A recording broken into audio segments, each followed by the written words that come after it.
Hey you guys, welcome to the Parrot Life. This is part 2 of how our African grays as pets. If you guys haven't watched it, the link will be down below. Please subscribe for part 2. Okay, you guys, let's talk about training because I've always seen, our friends, they have African grays and they free fly them, but there's a lot of dedication in them to free fly, and that's a different video. But for common training, how are they like? Is it easy to train? Are It's they very stubborn? easy. It would take me like a minute to literally get them to learn a trick or something. And they also learn from other birds. Like I have another African gray, Lucy, and I was actually training my macaw, and she was just sitting and watching them, and just again coming back to They're observer, you guys. Yeah, like them liking to observe, and I just asked her wave, and she just did it. I feel like their IQ is like a 5-year-old. I didn't even have to train her. Wow. Like she just saw what I was doing with the other bird, and him doing it and getting treats, and she just did it. Which one is easier to train, an African gray or macaw? I know in different terms, but tricks-wise? My blue and gold is very smart too. It's hard to say. Yeah, it's hard to say. They have a different approach to training. Yeah, I used actually the same one, but like with this one, I trained him, he wasn't watching like with that other bird. I trained him, took me a minute. With Charlie, it's also took me a second, like a minute to teach him the same stuff. Oh, wow. It's like, I don't know the difference, honestly. But they're both very smart. She trains them every day, you guys. But African grays are known to be super intelligent, so that's why when I go to bird shows, I see African grays do so many tricks, and it's always amazing to see them do that. Okay, you guys, now let's talk about African grays because Olga said that they're intelligent, but usually very intelligent birds. I had a scarlet macaw, and I heard that African grays and scarlet macaws, obviously they're not the same species, that's a macaw, but like they're both very sensitive, and usually very intelligent birds are sensitive. Compared to my Cape Parrot, my red-front macaw, they have a totally different personality, but African grays are known to be pluckers. Why is that, do you think? I wouldn't say that they're it depends. There is a lot of controversy about that. Yeah. But I believe that birds pluck in two situations. Right, it depends. It depends. It's either when they're unhappy, or there's so if many they're factors. sick. Yeah. So, but with African grays, because they're so sensitive, they're so intelligent, they're more sensitive to the environment they live in. Like for example, you can't put African gray in a cage for like a week and expect him to just sit there and be happy. They constantly need attention, socialization. They need to be intellectually challenged, meaning that this is why we actually train them, because this is the way we try to help them to be mentally stimulated. And toys too, that's how they get mentally stimulated, because that's what they do in their natural habitat. They chew on things. Right. So it's important to get different toys. So it's important to get different toys, but they are sensitive to to their environment. It can't also, sometimes they pluck because of the size of the cage, for example. It could be too small. They could pluck because there is not enough opportunities for foraging. I mean, there could be foraging toys, but there is also, they're happier when they have to search for food and do a trick for food than to go in their bowl and find the bowl of food ready for them.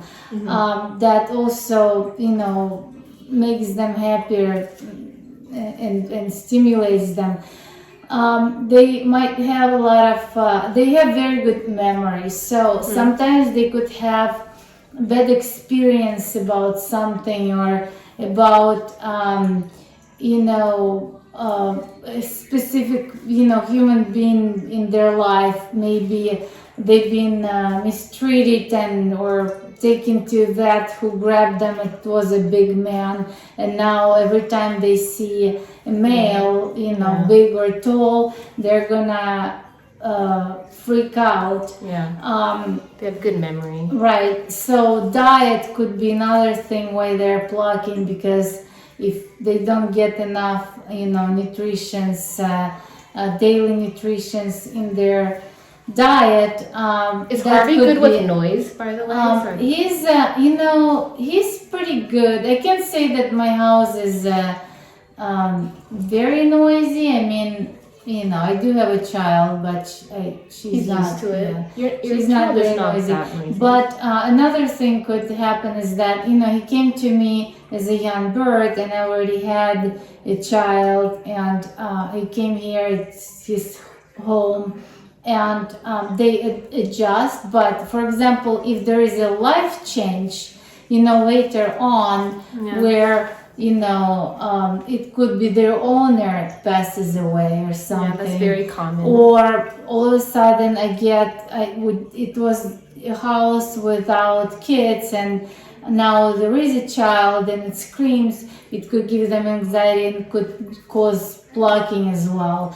And also, in a childless house, I'd say that bird is the only child, because we actually do treat them as human, as our children. You have 2 kids. And then now you have, a child who you have no choice but spend more time with. There is a change of environment in that with them. They could start plucking. They could also get jealous. And that could start, trigger something and get them plucking. So there's a lot of different reasons why they could start plucking. But I believe from my, from whatever I've researched, I've heard, and from my own experience having birds, is that there are only 2 reasons the bird would pluck.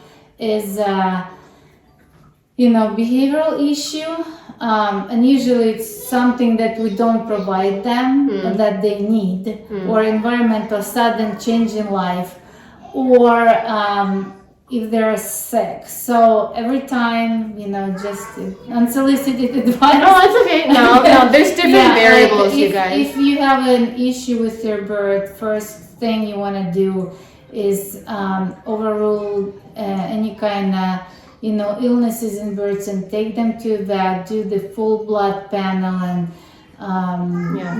do all the tests. And if that all looks good, then you can look at is their diet is good, or what happened, or what recently changed, or what might be missing from the list of things that exist to genuinely speaking, to provide your bird with a happy and healthy environment. Right. So, you guys, don't just get a bird that, because they look cool, or, we see a lot of African greys in zoos or bird stores. And some kids are like, I want a parrot too. And they ask for their parents, to get a bird because they look cool. They're extremely beautiful. But don't just get a bird just because of their appearances. You don't know what kind of health exams they might need, what kind of avian vets is so hard to find too. So having a bird is long time care. Yeah, and we'll talk about in a different video. Yeah, in a different video. Yeah, what they need. Health stuff and stuff. But yeah, they do require a lot of work just with a human child. You have to feed them certain diet, means you have to cook fresh meals for them. It's not like you throw them seeds and pellets and you're done for the day. Yeah. Right. And there is a schedule when you feed them. How many times a day you feed them, the portions you feed them. their playtime, their toys environment, and it's pretty expensive. It's very timely and expensive. Yes, very expensive. Right. So Yes. if you don't, guys, have time to do all of that with your bird, you shouldn't have. Period. Because for kids, if you guys are dying for your parents to get one, maybe it's not a good idea. It's good for parents to be engaged with animals or birds first, and then you can try to get one through your parents. Okay, you guys, I forgot to ask Olga one thing because we are both free flyers. She flies her blue and gold, and we fly once a week daily with our parrots. And I was gonna ask you, do you recommend grays for free flight, and have you free flighted a gray before? I've been training one of my grays to free fly, and she was great at it. But some of them just aren't, and generally in the free flyers world, in the African grays, they're not best candidates for free flying for some reason. It's they're just not considered to be the best flying birds. Mostly it's macaws and actually galahs that are really good. African grays just not. We're not saying they can't fly. We're not saying they can fly. They could be great, and we have a lot of friends who free fly their grays, but they,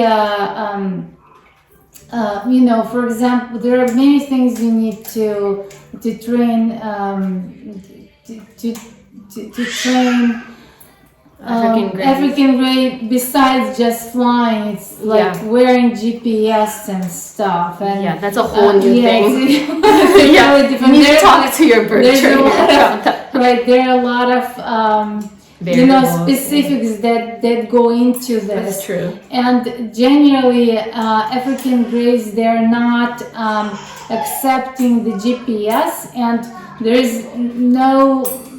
Some are, but most of them they don't, and it just simply more risk associated with that and with you losing your bird, because in our free flyers world it happens at least once to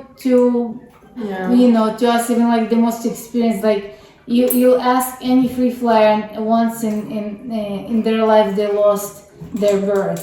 And so without the GPS, it's very hard to recover them. And because generally African grays don't easily accept the device on their body, they're very sensitive. There's just more risk associated. But I believe they do enjoy flying. Yeah. And they could be great flyers. So they're easy to train. Yeah, they're really Just great like recall training. tricks, Yeah, and you guys need a clicker, by the way, if you guys are trying to train an African gray or any species. But disclaimer, you guys, for free fly, please consult a bird trainers. We're not bird trainers, but we have experience with birds, and we do care about birds, and we free fly them because we learn from our trainers, BirdTricks, and hi BirdTricks. But we just love when our macaws or other parrots get exercise. But this video we wanted to talk about if grays are great free flyers, and Olga did an amazing job answering them. So in conclusion, you guys, I want to ask Olga, if you had to start all over, would you get a gray or a different species? I love grays, and I would absolutely get rid. But just when I started having parrots, my first bird was gray, and I have to admit that I made a lot of mistakes just because I did not know, and I had to learn as I already have that bird.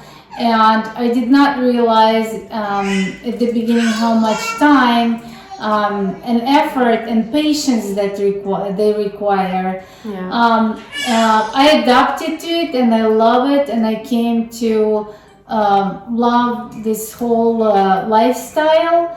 But not everyone is like this, and you should not have. I don't think gray is a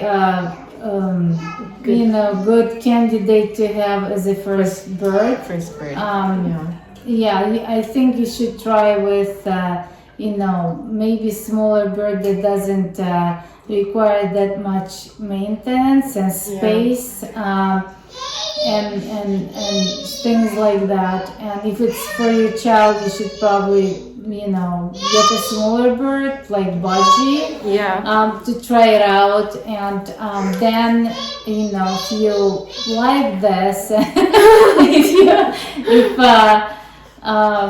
if your time allows, you can kind of test it because these guys, they also live for a very long time. If you get a bird, it's like having a child. You'll have them all your life. They'll outlive you, and you probably will have to even make probably special arrangements to where they go after you are gone. So it's not a toy. It's a live, very intelligent creature. So you have to do a lot of research first.